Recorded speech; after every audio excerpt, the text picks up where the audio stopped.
Fala galera, tudo bem? Sou o professor Thiago Borges, aqui do Colégio Pedro II, campus Realengo. Hoje a gente vai dar continuidade na nossa videoaula. Trabalharemos com a lista 2 de Matemática 1 e a parte 2, tá? Não esquecendo que se você não viu os vídeos anteriores, vai aparecer um cardzinho no vídeo te direcionando para esses vídeos anteriores. E sem esquecer também que a gente deixa a lista na descrição do vídeo, tá? A gente vai começar da questão 11, vou pegar aqui o celular. Essa questão 11, que também é do Enem, lembrando que essa lista é do Enem e da UERJ, né? Todas as questões ou são do Enem ou da UERJ. Fala o seguinte: um design português criou um sistema de símbolo para algumas pessoas daltônicas identificarem cores, tá? Eu já deixei o esqueminha aqui no quadro para tentar facilitar a gente a resolver essa questão de uma maneira mais rápida. Bom, no que consistia esse sistema previsto na questão 11? O cara criou inicialmente dois símbolos, um para identificar a cor branca e um para identificar a cor preta. Criou três símbolos para identificarem as cores primárias. O azul, aqui eu coloquei laranja, mas é para representar o amarelo e o vermelho. E além disso, ele disse para a gente que eu podia formar cores secundárias. De que maneira, Thiago? Eu podia pegar dessas três cores primárias, azul, amarelo e vermelho, e combinar essas cores de duas em duas. E podia, a partir daí, formar cores secundárias, tá? E no final de tudo, ele queria saber da gente quantos símbolos, quantas cores ao total eu podia gerar. Primeira etapa, porque ainda falta um detalhe na questão. Quantas cores secundárias eu conseguiria formar? É óbvio que, como eu tenho poucas cores, eu conseguiria fazer todas as combinações manualmente. Do azul com amarelo, azul com vermelho e o amarelo com vermelho também. Tá, Thiago, mas se fossem muitas cores, e mesmo assim, se eu quisesse mesmo com poucas, combinar essas cores usando algum método de contagem. Como o nome já diz, eu podia fazer a combinação, como eu tenho três cores e preciso escolher duas. E lembrando, né? Se eu combinar azul com amarelo ou amarelo com azul, vai dar a mesma cor. Faz combinação de 3, 2 a 2. O que vai me dar três possibilidades. Só que, além disso, a questão ainda colocou o seguinte: eu podia pegar qualquer uma dessas três cores primárias ou qualquer uma das secundárias e combinar com esses símbolos que representam branco e que representam preto. Mas para que eu faria isso? Para gerar cores claras ou escuras. Sei lá, vamos dizer que eu peguei o azul e combinei com branco. Isso ia me gerar o azul claro. Thiago, e se eu combinasse com preto? No enunciado ele coloca que ia me gerar o azul escuro. Ou seja, cada possibilidade que eu tenho de cor primária ou secundária vai se ramificar, vai se desmembrar mais em duas? Não, em três. Por que três? Porque eu posso ter o azul, vamos dizer, normal, posso ter o azul com branco, que dá o azul claro, e posso ter o azul com preto, o que me daria o azul escuro. Ou seja, o total de possibilidades de cor que eu vou gerar é igual. Inicialmente, Thiago, 2, porque eu posso escolher ou branco ou preto, mais 6, mas esse 6 saiu da onde? Porque eu tenho três cores primárias e ao todo três secundárias. Só que cada uma dessas cores pode ser a normal, pode ser a clara ou a escura. Então, cada uma dessas 6 vai ter 3 possibilidades. Tiago, então você está me dizendo que eu vou ter um total de 20 possibilidades de cor? Exatamente. O total de possibilidades que eu consigo representar cor nessa questão vai ser igual a 20. É o meu total. É só marcar a alternativa, vou pegar o celular aqui para verificar qual a alternativa. C. Cadê? Está aqui.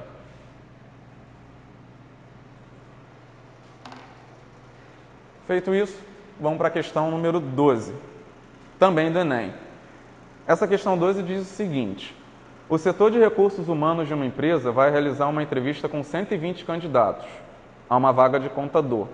Por sorteio, eles pretendem atribuir, deixa eu passar aqui a foto, cada candidato um número, colocar a lista de números em ordem numérica crescente e usá-la para convocar os interessados. Tá, beleza. Acontece que, por um defeito do computador, foram gerados números com 5 algarismos distintos e em nenhum deles aparece o dígito par. Em razão disso, a ordem de chamada do candidato que tiver recebido o número 75.913 é... Bom, vamos resumir a história. Ele vai criar senhas utilizando só dígito ímpar, ou seja, 1, ou 3, ou 5, ou 7, ou 9, levando em consideração que eu não posso ter repetição de dígito e vai pegar todos esses números, só para lembrar, tá? Vamos fazer uma pausa aqui.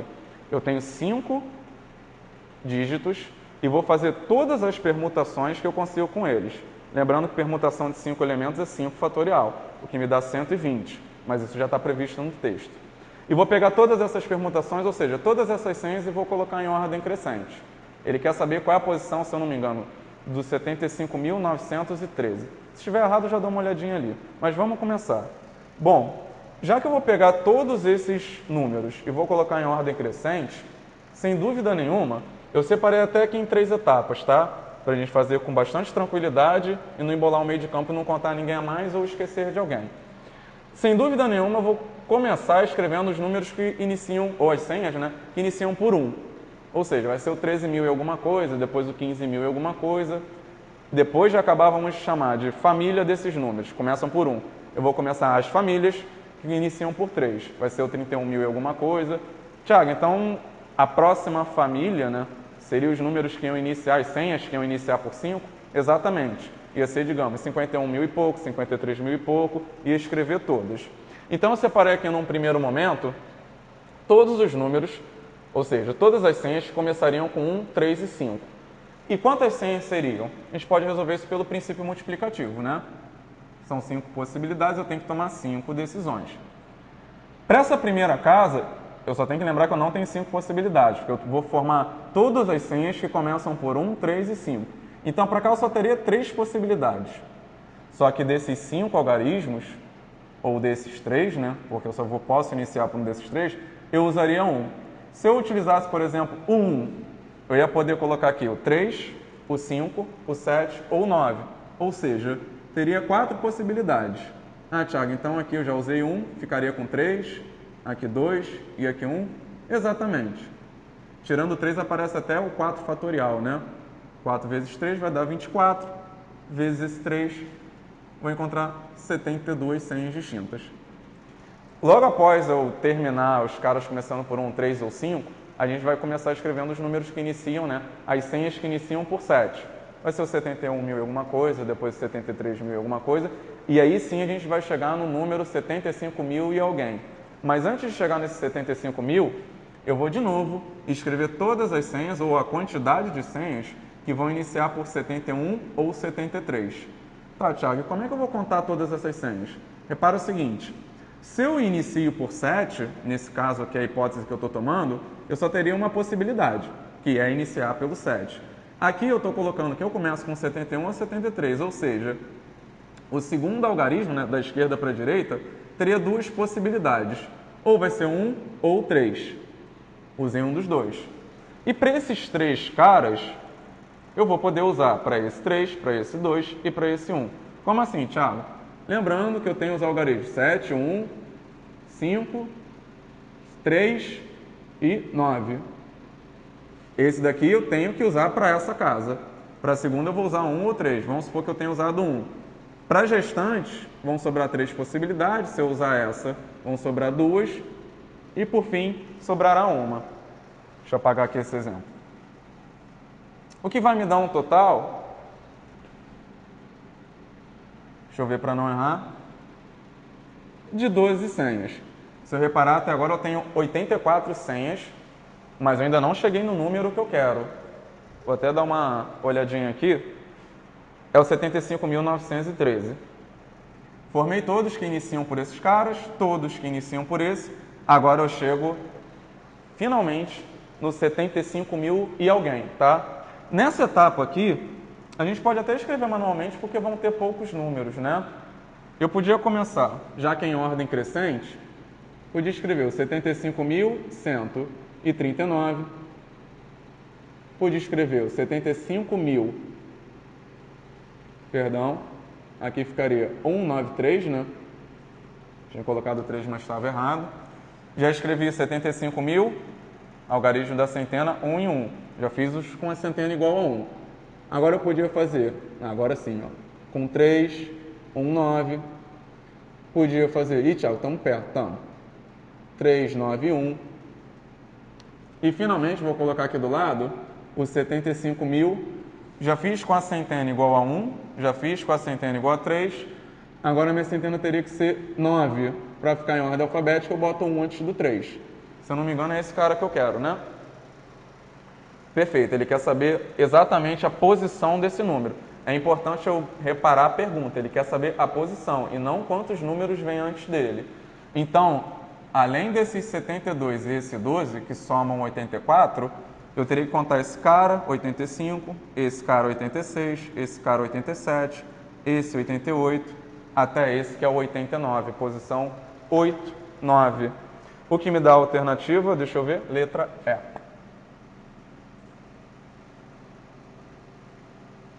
Alternativa é. Beleza. Bom, vamos passar agora para a questão 13. Questão 13 é bem bacana, porque fala no jogo da Mega Sena. E é interessante citar que a maior parte dos gabaritos que eu já encontrei na internet, eles estão equivocados em relação a essa questão, tá? Acaba não dando diferença, porque mesmo esquecendo de um detalhezinho, que ao final eu vou comentar, a resposta permanece igual, tá? Mas enfim, nessa questão, já li o enunciado, vou tentar resumir aqui um pouquinho. A gente tem um apostador que vai jogar na Mega Sena, ele tem sinal tocou, tem duas possibilidades de aposta, tá? Eu já coloquei aqui até no quadro, possibilidade 1 e possibilidade 2. Na possibilidade 1, ele escolhe 84 cartões, ele marca em 84 cartões diferentes, é claro, 6 dígitos. E quer saber a chance dele ganhar, a probabilidade, né, dele ganhar a quina, exatamente a quina. Lembrando que para ganhar a quina, eu tenho que acertar do sorteio, né? Vão ser sorteados 6 números, e desses 6 eu tenho que acertar 5 e errar 1. Ah, Tiago, mas se tu acertar 5, exatamente 5, você já erra 1. Mas o erro também é importante, tá? Bom, enfim, ele queria acertar a quina, marcando em cada um desses 84 cartões 6 dígitos, e na possibilidade 2, ele marcava apenas um cartão com 9 dígitos. E ele faz a comparação aqui, né? O que tem mais chance dele ganhar? Qual é a maior probabilidade para ele ganhar? Se é usando a possibilidade 1 ou a possibilidade 2. Na verdade, ali ele já até induz isso, né? Ele fala que entre outras palavras, que a probabilidade de ganhar na possibilidade 1 é maior e ele quer saber quantas vezes isso é maior. Bom, beleza, Thiago, mas como é que eu conto o total de configurações que eu tenho nessa possibilidade e nessa? Só lembrando um detalhe, tá? A gente ainda não definiu probabilidade para vocês, mas dá para fazer aqui de forma intuitiva. Obviamente, a probabilidade vai ser diretamente proporcional à quantidade de combinações que cada um vai ter, tá? Então, eu vou usar essa ideia para conseguir resolver essa questão. Vamos pensar no seguinte. Para o cara acertar a quina, vamos supor que ele tenha pego um cartão e marcado exatamente esses números, para ficar mais fácil. 1, 2, 3, 4, 5, 6. Para eu acertar a quina, tem que acontecer duas coisas. Primeiro, desses 6 caras eu tenho que escolher 5. Mas para acertar a quina, lembra, eu tenho que acertar 5 e errar 1. Ou seja, se aqui eu tenho 6 de 60, aqui eu fico com 54. E desses 54, eu preciso escolher 1 para eu errar. Então eu teria que tomar aí 2 decisões. Esse X aqui eu chamei do total de possibilidades ou combinações, deixa eu só trocar a caneta aqui, que eu tenho para essa primeira possibilidade, tá? Aí vamos lá. Para acertar a quina eu tenho, Thiago, que desses 6 escolher 5. E de quantas maneiras diferentes eu faço isso? Lembrando que se eu escolher 1, 2, 3, 4, 5, 5, 3, 4, 2 e 1, é a mesma coisa. A ordem aqui eu não preciso contar, a permutação interna eu não preciso contar. Então eu precisaria de 6, escolher 5, e o total de formas distintas que eu consigo fazer isso é a combinação de 6, 5 a 5. Eu teria que tomar essa decisão e, a esse e, eu vou pensar um pouco no princípio multiplicativo, né? Teria que tomar outra decisão de, nesses 54, escolher 1 para eu errar. E de quantas maneiras eu consigo fazer isso? Aqui eu tenho 54 e preciso escolher 1. Esse daqui é o meu total de possibilidades que eu tenho para essa possibilidade 1. É o total de combinações, falei possibilidade, mas é o total de combinações que eu tenho para essa primeira possibilidade. Thiago, você não está esquecendo de nada, não? Estou um pouco, porque essa possibilidade 1, eu fiz como se eu estivesse marcando esse cartão. Só que ao todo eu tenho quantos cartões? 84. Ainda teria que marcar Na verdade, teria que multiplicar isso por 84.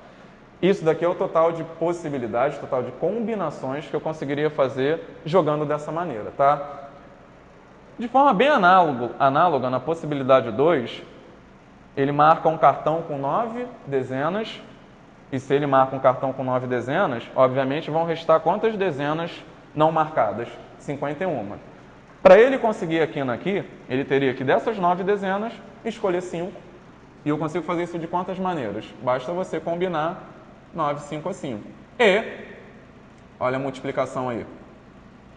Dessas são quantas? 51 dezenas, escolher apenas uma, tá?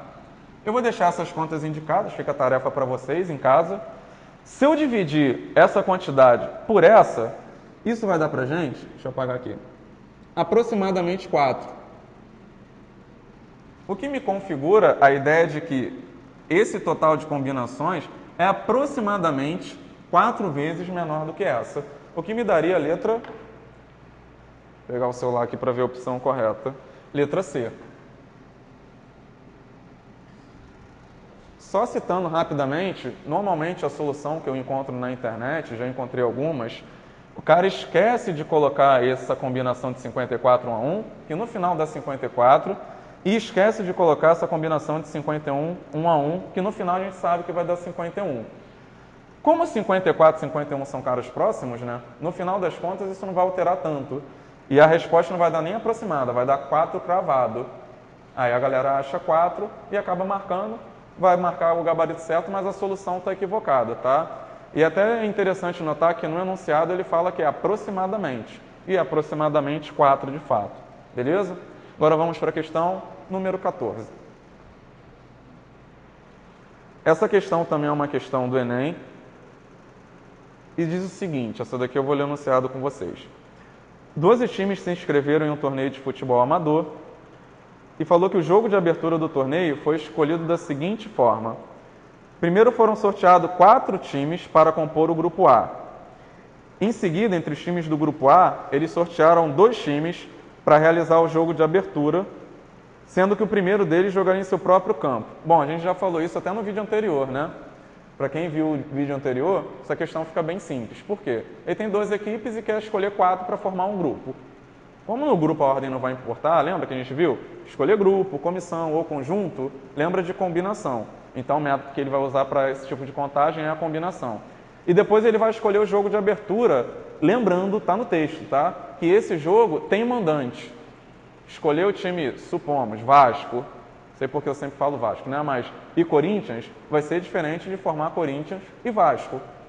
Ou seja, Thiago, eu ia ter que contar as 2 ordens? Ia. Para esse tipo de escolha, quando eu tenho que encontrar a permutação entre os times, eu já citei até no outro vídeo, eu faço um arranjo.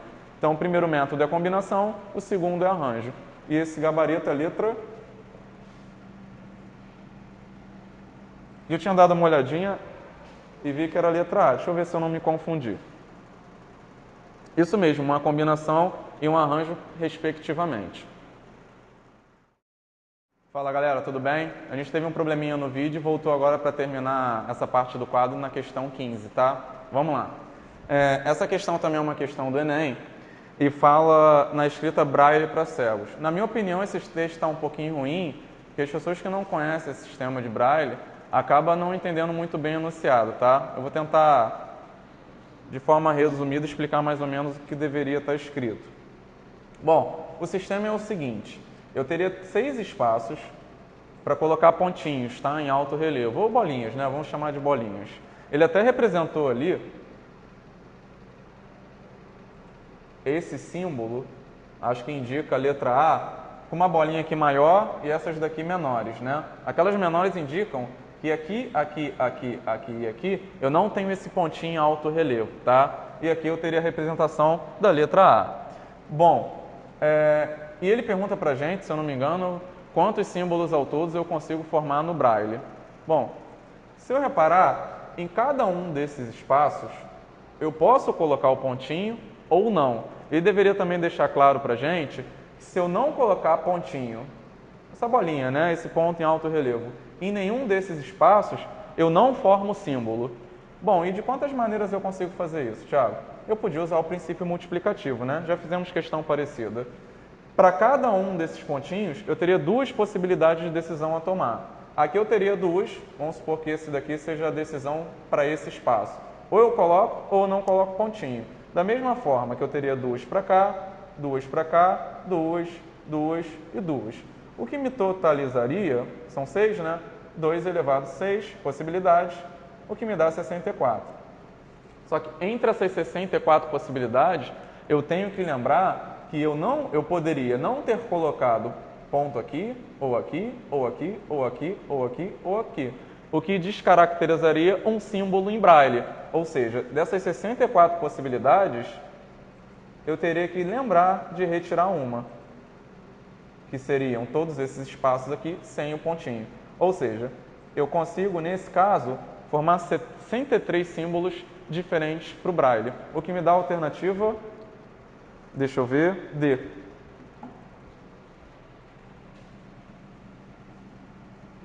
Bom, primeira parte do vídeo é isso, tá? Vocês deem uma olhada até nesse texto, na minha opinião ele foi mal escrito, mas eu vou apagar aqui rapidinho o quadro e a gente já volta, tá? Fala galera, tudo bem? Voltamos na questão 16. Bom, essa questão é uma questão do Enem de 2002, é uma questão até antiga, e ela fala sobre código de barra, né? Como a gente já tem um certo costume de entender mais ou menos como funciona, né? Pelo menos já ter visto um código de barra, porque está presente em todos os produtos do supermercado, eu vou resumir um pouquinho o texto, tá? Coloquei aqui até o esqueminha que ele quer. Ele falou que a gente pode ter esse código de barra representado ou por barra clara ou escura, onde a barra clara vai ser lida como número, né, o dígito 0, e a barra escura vai ser lida como número 1. E ele perguntou para a gente o total de barras que eu consigo, o total de códigos, na verdade, né, que eu consigo formar com apenas 5 barras, mas eu tenho duas restrições. As restrições são as seguintes. Eu tenho que conseguir ler da esquerda para a direita e da direita para a esquerda o mesmo código, ou seja, se eu ler daqui para cá e daqui para cá é a mesma coisa. E outra, eu não posso formar esse código apenas com barra clara ou com barra escura, tá? Se a gente parar para reparar, até uma questão parecida com a questão anterior. Só que aqui o problema é que eu tenho duas restrições. Mas vamos lá a solução. Vou resolver também pelo princípio multiplicativo da seguinte forma. Vou tomar 5 decisões. Para essa casinha aqui eu tenho duas possibilidades. Como eu tenho que iniciar e terminar da mesma forma, para cá eu fico com uma. Tiago, então aqui eu teria duas e aqui uma, perfeito. E como essa está no meio, eu não vou ter diferença, né? Aqui eu posso ter duas possibilidades. Se eu reparar, isso me dá o total de 8 códigos de barras distintos que eu consigo ler da esquerda para a direita e da direita para a esquerda de forma igual. Falei certo, né? Esquerda para a direita e direita para a esquerda. Bom, falei. Tá bom, Thiago, mas eu tenho mais uma restrição, não tem? Tem. Além de eu conseguir fazer essa leitura, eu não posso ter código todo formado por barra clara ou todo formado por barra escura. Então, basta dessas 8 possibilidades a gente retirar duas. Pensar aqui, 8 menos 2, meia dúzia. É o total de barras que eu consigo formar com essa característica pedida por eles, tá? O que me dá a letra, deixa eu ver aqui. Olhar no celular que é melhor. O celular já está aqui. Me dá a letra D.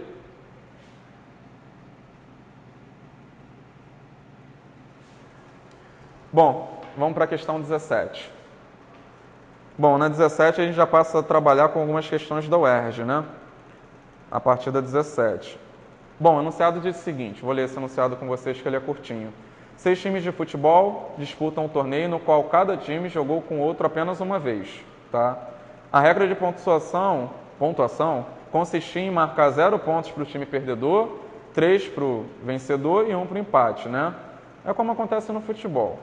A tabela de pontuação final do torneio está aqui e ele pergunta para a gente qual é o número de empates que esse campeonato teve. Bom, acho que o mais natural para essa questão é a gente começar pensando no total de pontos, né? Então já fiz aqui, já deixei o somatório dos pontos, vai me dar um total de 40 pontos. E como é que eu podia representar, através do número de vitórias, empates e derrotas, esse total de pontos? Posso representar da seguinte forma. Eu vou chamar vitória de V, empate de E e derrota de D, tá? Cada vitória me dá um total de 3 pontos. Então é só multiplicar o número de vitórias por 3. Cada empate tem que tomar muito cuidado agora, tá? Porque o empate ele gera um ponto. Mas quando eu tenho um jogo terminando em empate, eu dou um ponto para cada equipe. Então, na verdade, cada jogo empatado gera 2 pontos.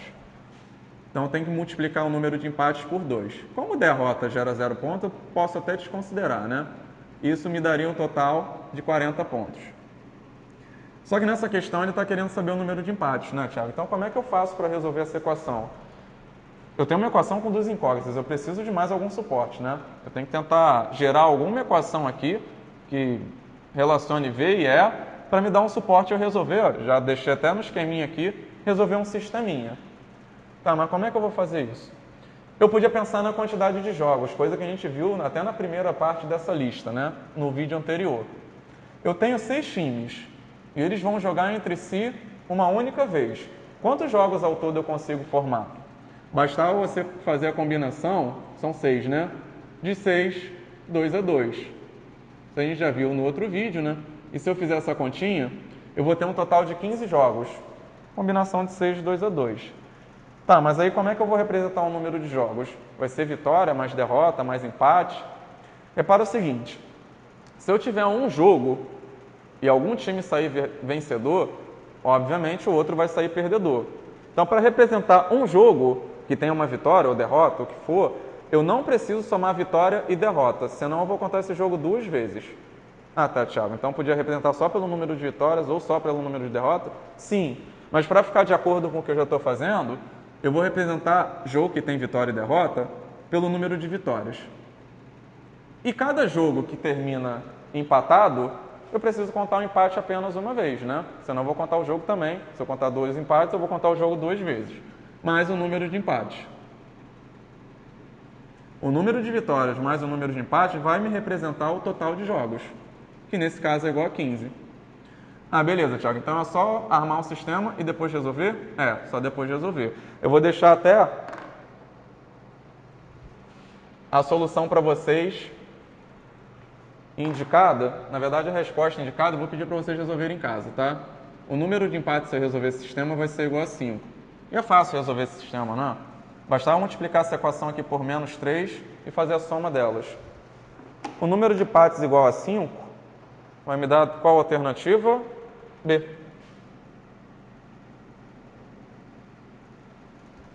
Bom, feito isso, vamos para a questão número 18, tá? A 18 é uma questão também da UERJ, ela caiu no exame discursivo, é uma questão também bacana, porque o cara trabalha com um dos métodos de contagem que a gente já viu nessa lista, tá? Vamos dar uma olhadinha no enunciado. Bom, ele diz que uma criança possui um cofre com 45 moedas. Eu até deixei aqui esqueminha no quadro.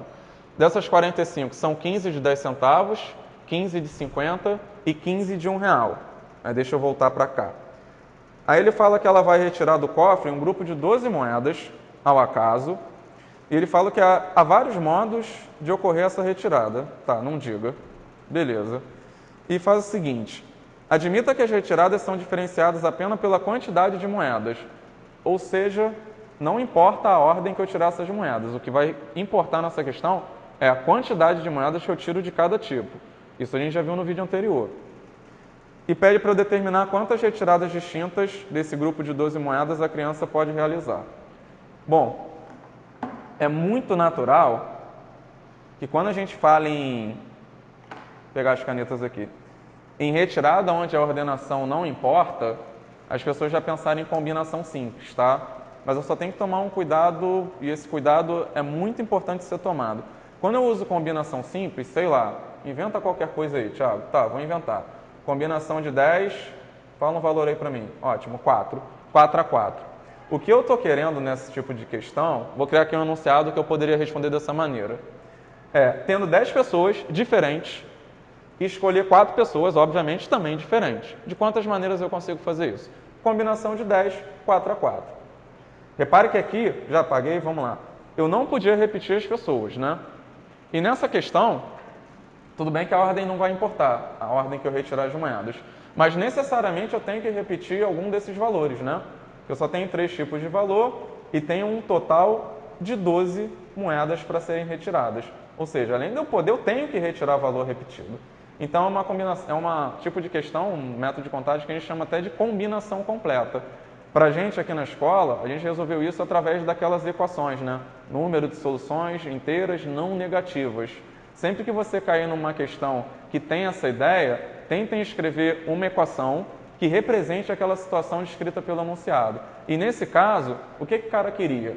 Ele queria que o número de moedas de 10 centavos mais o número de moedas de 50 centavos mais as de R$1 fosse igual a 10. Ou seja, uma equação que poderia representar essa situação ia ser D, 10 centavos, mais, 50, né? C, 50, mais 1 de R$1. Esse total de moedas teria que ser igual a 12. Tiago, a gente já viu questão parecida com essa. Já, se eu não me engano, é a terceira questão da parte 1 do vídeo. Qual o total de soluções inteiras e não negativas que eu consigo ter nessa equação? Lembra que a gente colocava duas barrinhas? Essas duas barrinhas indicam o quê? Que eu estou separando o lugar onde eu vou colocar as moedas de 10, 50 e de R$1. E colocava ao todo 12 bolinhas. Sei lá, vou colocar aqui 1, 2, 3, 4, 5, 6, 7, 8, 9, 10, 11, 12. Esse esqueminha que eu acabei de armar aqui, eu estou configurando, na verdade vou ter que configurar todos, mas estou olhando a configuração em que eu teria 4 moedas de 10 centavos, 2 de 50 e um total de 6 de R$1. Tiago, se eu apagasse aqui de novo e colocasse essa bolinha aqui, eu ia ter 4, 1, e aqui ao todo, 7. E aqui, Tiago? Você ia ter um total de 5, 0 e 7. Repare que se eu fizer todas as permutações que eu tenho entre esses símbolos, nós vamos ficar com todos os casos em que eu consigo escolher moedas entre 10, 50 e R$1, um total de 12 moedas. Tá? E quantas permutações nós temos? São ao todo quantos símbolos? 12 bolinhas e 2 barrinhas? 14. E eu consigo permutá-los de 14 fatorial maneiras. Só que como eu tenho repetição de 12, que são 12 bolinhas, e de 2 barrinhas, eu teria que fazer essa conta, né? Uma conta que não é muito trabalhosa, porque o 12 fatorial você vai cancelar logo. E eu fico com 91 formas de escolher essas 12 moedas, sem que a ordem importe. E eu podia escolher todas dessas, todas essas, todas dessas, ou seja, eu podia configurar todas essas formas nessa questão. Essa questão é discursiva, então não tem alternativa. A gente fica com o resultado igual a 91, tá? Posso até apagar essa parte aqui, porque eu não preciso marcar nenhuma alternativa. Tá aqui a resposta. Bom, vamos para a questão 19, que também é da UERJ. Essa questão 19 faz o seguinte. A gente tem um painel de iluminação que possui 9 seções distintas. E cada uma delas acende uma luz na cor vermelho ou azul. E ele fala que a cada segundo são acesas ao acaso 2 seções de uma mesma cor e uma terceira de outra cor, enquanto as 6 demais permanecem apagadas. Tá, beleza. Observe 4 diferentes possibilidades de iluminação desse painel. Ele coloca aqui, é importante citar que a cada segundo ele faz uma configuração. Então, se eu reparar, o total de configurações vai ser igual ao total de tempo em segundos, tá? E ele pergunta o tempo mínimo necessário para que ocorram todas as possibilidades. Bom, novamente eu já deixei ele armado e vamos lá. Nessa questão aqui, se eu reparar, eu vou representar um painel, eu sei que já tem painéis ali representados, para a gente fazer aos poucos. Vamos supor que eu primeiro faça, porque eu tenho que fazer 2 casos nessa questão, se você reparar. Que eu posso ter 2 azuis e um vermelho, ou o contrário, né? Mas vamos supor que eu queira colocar 2 azuis. Para formar uma configuração aqui qualquer, eu teria que pintar 2 de azul, né? Só que eu tenho 9 à minha disposição. Ou seja, desses 9, eu teria que escolher 2. Aí vamos supor que você pinte esse. Ué, Thiago, mais combinação? A gente faz por combinação. E esse? Mas por que combinação? Se eu escolher esse e esse do meio, ou escolher o contrário, a região pintada é a mesma, tá? Pintei 2. Tá, mas eu não tenho que tomar só essa decisão. Eu tenho que escolher essas 2 e escolher uma que vai ser em vermelho, como o texto falou. Só que repara que sobraram quantas? 7, né? São 7. E das 7 eu quero escolher uma. Suponha que eu tenha escolhido essa. Mas eu teria quantas possibilidades? Você teria que fazer a combinação de 7, 1 a 1. Tá bom, Thiago, mas precisa tomar mais alguma decisão? Teria que escolher as casas em que iam ficar apagadas, né? Mas isso já é feito de forma automática, então basta você fazer isso daqui. Se eu fizer essa multiplicação, eu vou encontrar 252. Só que, Thiago, nessa questão em particular, eu tenho que fazer mais alguma coisa? Tem. Você teria que multiplicar isso por 2, porque eu posso ter 2 azuis em vermelho ou o inverso, o que vai me dar um total de 504 possibilidades. Como o total de possibilidades é o tempo em segundo, isso já vai me dar o tempo em segundo. Só que se eu reparar no enunciado, o celular está até acabando a bateria, mas deixa eu olhar aqui. Ele passou esse tempo para a gente para minuto e segundo. Falou que o x é em minuto e y em segundo. Para passar isso para segundo é tranquilo, bastava você dividir isso por 60, que você ia encontrar 8 minutos e 24 segundos. Que ia ser o que ia sobrar, né? Na divisão por 60, esse ia ser... Opa, deixa eu ver se dá espaço. Dá. O meu resto. O que nessa questão, tem que marcar a alternativa. Daria a alternativa B. Beleza? Bom, vou até apagar aqui esse espaço para a alternativa na 20, que a 20 também é da UERJ, só que é uma questão já do exame discursivo, da prova discursiva. E essa questão 20 fala o seguinte. Bom, com o objetivo de melhorar o tráfego de veículos, a prefeitura de uma cidade propôs a construção de 4 terminais de ônibus.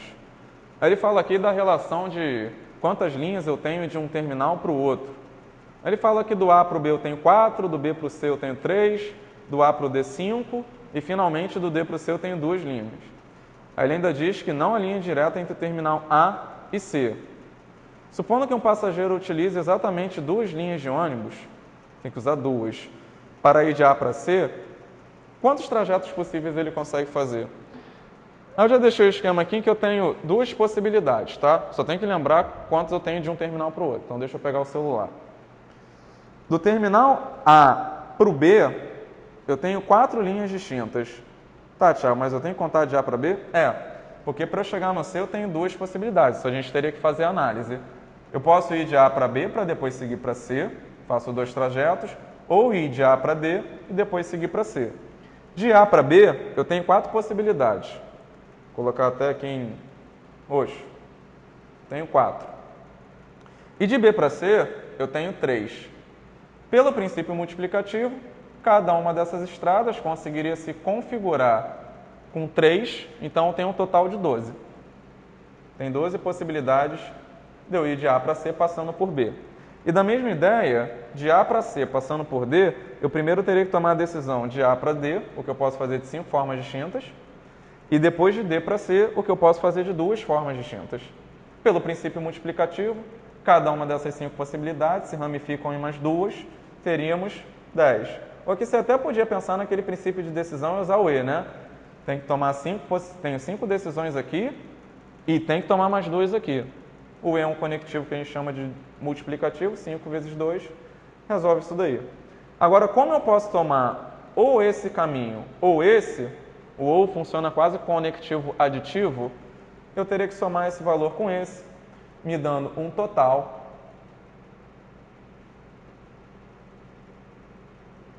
de 22 caminhos distintos.